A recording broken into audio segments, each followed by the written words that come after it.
काश बिंदिया हुजा तुझे माथे सजा तुझो चेहरो चुमी रोज चमकी पवा आह चमकी पवा रोज चमकी पवा आह चमकी पवा हिक मुंद चरी आहे बीजा रात ठरी आहे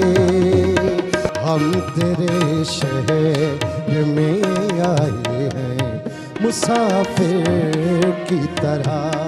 नाले वारी होस्ट किरण लिगारी जी मेज़बानी हेठ सिंध टीवी न्यूज़ जे मक़बूल लाइव प्रोग्राम सिंध ऐं संगीत में 10 सालनि जे वॾे अरसे खां पोइ नाले वारे रागी उस्ताद ग़ुलाम अली समो शिरकत करे फ़न जो मुज़ाहिरो कयो। सिंध जे सुरीले रागी उस्ताद ग़ुलाम अली समो अहमद खान मदोश जो मशहूर गीत पीरीअ जो पैगाम जीअं जो पहुतो उॾामंदा आयासीं हीर वांगे ऐं सिंध टीवी ते ॻायल उस्ताद बुखारी जो मशहूर गीत तूं तरस करे जे तरसी नथो तुंहिंजी मर्ज़ी तोखे मोकल आ वही धकड़े जो गीत होॾा मींहुं पियो वसे हेॾा मां पियो रुआं पेश करे ॾिसंदड़नि खां फ़ोन कॉल्स वसीले भरपूर दाद वसूल कयो। पीरीअ जो पैगाम जीअं जो पहुतो उॾामंदा वियासीं हीर वांगुर मुफ़ासिल खे छॾियो मिटाए लिखियल अखर ते लकीर वांगुर ओ हीर वांगुर ओ तरस करे जे तरसी नथो मुंहिंजी मर्ज़ी तोखे मोकलिया मां तड़पी रोअंदुसि पियो मां तड़पी रोअंदुसि पियो मुंहिंजी दिलि जो तोसां पातल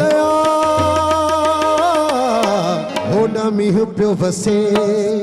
हेॾा मां पियो रोआं तोखे यादि करे तोखे यादि करे सब सुॾका भरे होॾा मींहुं पियो वसे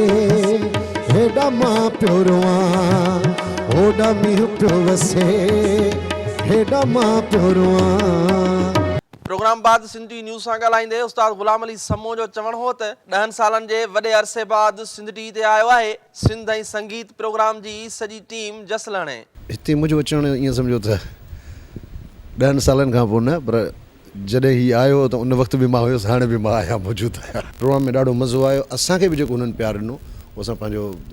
दिली तौर ते शुक्रियो बि अदा कयूं था डायरेक्टर जो बि ऐं हिन प्रोग्राम उन मौक़े ते सिंध ऐं संगीत प्रोग्राम जी होस्ट किरण लिगारी डायरेक्टर ख़ालिद शाह ऐं उस्ताद बादल राही जो चवणु हो त अहिड़ा जेके सिंगर असां वटि ईंदा आहिनि मूंखे थोरो घणो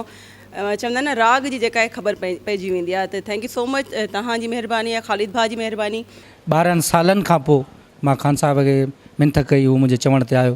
ऐं हुन जा लख थोरा आहिनि। सिंध टीवी तक़रीबन मुंहिंजे ख़्याल में मयारी ई जेके आहिनि से सिंगर उहे पैदा कया आहिनि। लाइव प्रोग्राम दौरान मुख़्तलिफ़ ॿुधंदड़नि पारां फ़ोन कॉल्स वसीले उस्ताद ग़ुलाम अली समो खे भरपूर दाद पिणु ॾिनो वियो। कैमरामैन अली रज़ा ज़ैदी सां गॾु शब्बीर लाशारी सिंध टीवी न्यूज़ कराची। पीरीअ जो पैगाम जीअं जो पहुतो उॾामंदा वियासीं हीर वांगुर